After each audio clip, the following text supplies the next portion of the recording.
বিরোধী মানে কি? কাজ না করা, স্ট্রাইক করা, মানুষকে পরিষেবা না দেওয়া। তাই যদি হয়ে থাকে তাহলে আপনারা একদিকে যেমন কর্মবিরতি করছেন, আবার আরেকদিকে যে অ্যাটেন্ডেন্স রেজিস্টারে কি করে সই করলেন,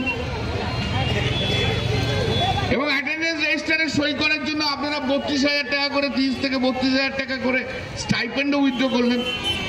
এটা কি করে হয়? এটা কি ফ্রড নয়?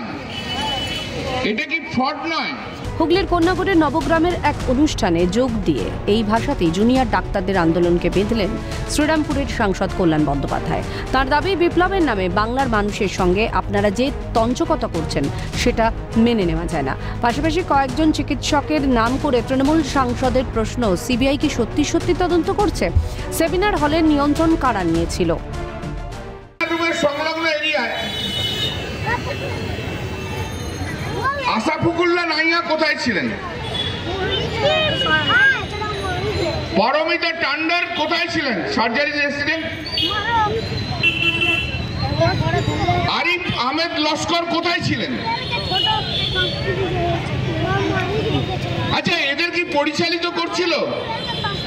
ডক্টর দেবকুমার মন্ডল কি ওদেরকে পরিচালিত করছিলেন? ওনারা কোথায় ছিলেন? অনেক রকম অভিযোগ আসছে তো। সিবিআই কি সত্যি সত্যি আপনারা তদন্ত করছেন না এক পেশে তদন্ত করছেন? এরা কোথায় ছিল?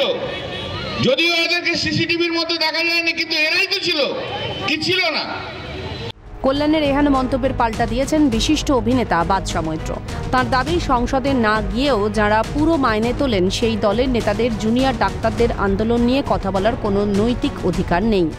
যে পার্লামেন্টের সাংসদ তৃণমূল কংগ্রেসের হয়ে যারা গিয়েছেন আমাদের দিল্লিতে, তাদের অ্যাটেন্ডেন্সটা একবার দেখুন আপনি, এবং তারা যে টাকাটা তোলেন সেই লিস্টটাও একবার দেখুন। কদিন তাদের প্রেজেন্স আছে, কটা প্রশ্ন করেছে তারা। তাহলে পার্লামেন্টে না গিয়ে যারা ভারতবর্ষের যাদের মানুষ ভোট দিয়ে পাঠিয়েছে, এত সুযোগ সুবিধে, ফ্লাইট ফেয়ার তাদের ফ্রি, তাদের ট্রেন ফ্রি, গাড়ি ফ্রি, বাংলো আছে, লক্ষ লক্ষ টাকা মাইনে আছে, তারপরেও যারা পার্লামেন্টে যাওয়ার সময় পান না, অথচ পুরো টাকা মাইনে তোলেন, সেই দলের কোনো নেতার জুনিয়র ডাক্তারদের যে আন্দোলন, যা মানুষের আন্দোলন, গরিব মানুষের স্বাস্থ্যের আন্দোলন, তাকে ক্রিটিসাইজ করার কোনো নৈতিক অধিকার আছে বলে আমি অন্তত মনে করি না।